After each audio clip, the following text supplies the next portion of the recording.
না স্টার্ট কর। হ্যাঁ, শুরু করিতেছি মহান আল্লাহর নামে, যিনি পরম করুণাময় এবং অত্যন্ত দয়ালু। বাংলাদেশের সব উপজেলায় আমার জানা মতে কৃষি মেলা হচ্ছে। এখানে আমাদের কৃষি মেলায় আসার পর আমার কাছে মনে হয়েছে এটা সবার কাছে একটু ছড়াই দেওয়া দরকার।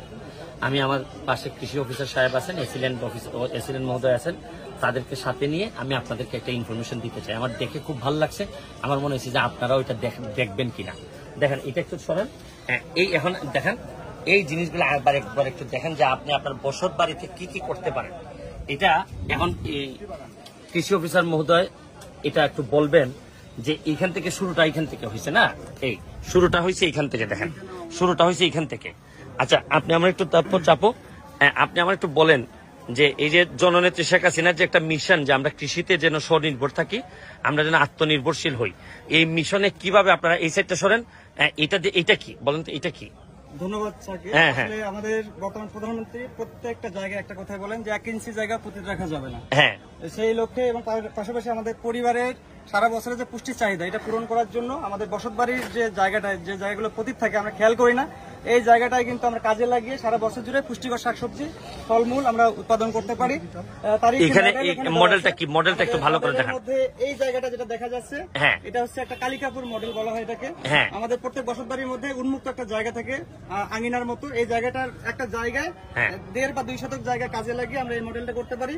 এখানে 5টা বেড আছে, 5 বেডে সারা বছর জুড়ে 5 রকমের শাকসবজি থাকবে এই জায়গাটাতে, মৌসুম ভিত্তিক 5 রকমের শাকসবজি লাগাবে।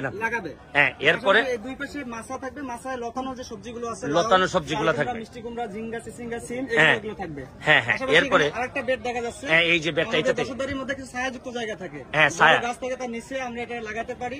এটা হলো মশলা জাতীয় আদা চাষ করতে পারি, এটা ছায়ার মধ্যে ভালো হয়, ওইটা ছায়ার মধ্যে হয়, নিচেটা লাগাতে পারি অথবা বস্তায় চাষ করতে পারি। হ্যাঁ, এরপরে আমাদের কিছু ঔষধি একটা যদি অংশ থাকে বসতবাড়ির আশেপাশে, অ্যালোভেরার একটা উদাহরণ দেওয়া হয়েছে এখানে।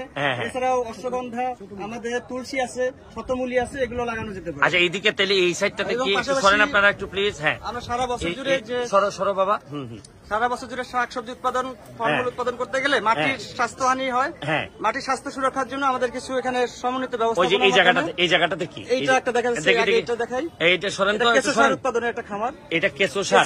এই উল্টায় দেখেন তো, একটু দেখেন তো, এখানে ভিতরে কেঁচো আছে এবং এটা 50 দিনের মধ্যে আমাদের যে পচনশীল পদার্থগুলো আছে এগুলো পচে গিয়ে একদম ঝুরঝুরা হয় এবং এটা কেঁচো সার হিসেবে এটা এখানেই তো ব্যবহার করতে পারেন। এই কেঁচো সারটারে এখানে ব্যবহার করবেন। আর এটা কি, এই দুটা হচ্ছে খামারজাত সার। অনেকের বাড়িতে গোয়াল ঘর থাকে, গরুর যে গোবরটা এটা আমরা যদি একটা নির্দিষ্ট জায়গায় ফেলি এবং উপরে যদি আমাদের চাল থাকে তাহলে বৃষ্টির পানিটা ওখানে পড়বে না। এখানকার যে পুষ্টি উপাদান পুরোটা থাকবে জৈব সারের মধ্যে এবং এই জৈব সারগুলো আমরা এই বেডগুলোর মধ্যে যেখানে শাকসবজি ফলমূল উৎপাদন হবে এগুলোতে ব্যবহার করে পরিবেশ বান্ধব উপায়ে আমরা শাকসবজি ফলমূল উৎপাদন করতে পারবো। Thank you. আমি আপনাদেরকে জাস্ট বিদায় নেওয়ার আগে শুধু একটা জিনিস বলতেছি, যার যেখানে ভালো মডেল আছে আপনারা আপনাদের সোশ্যাল মিডিয়ার মাধ্যমে ছড়াই দেন। এই মডেলগুলো আমরা অ্যাডপ্ট করতে চাই, করে আমাদের যে নিজেদের যে ডিপেন্ডেন্সি, নির্ভরতা, এটা আমাদের উপরে রাখতে চাই। আমরা বিদেশিদের উপর আর নির্ভর হইতে চাই না, কারণ কখন করোনা আসে, কখন ইউক্রেন যুদ্ধ লাগে, এগুলা আমাদেরকে ফকির করার জন্য বহু লোক বসে আছে, বহু দেশ বসে আছে। সুতরাং আমরা আমাদের হিসাবটা, প্রধানমন্ত্রী যেভাবে হিসাবটা চান যে নিজের পায়ে দাঁড়াইতে চাই, এইভাবে আমরা নিজের পায়ে দাঁড়াইতে চাই। ভালো থাকবেন, সুস্থ থাকবেন। Thank you.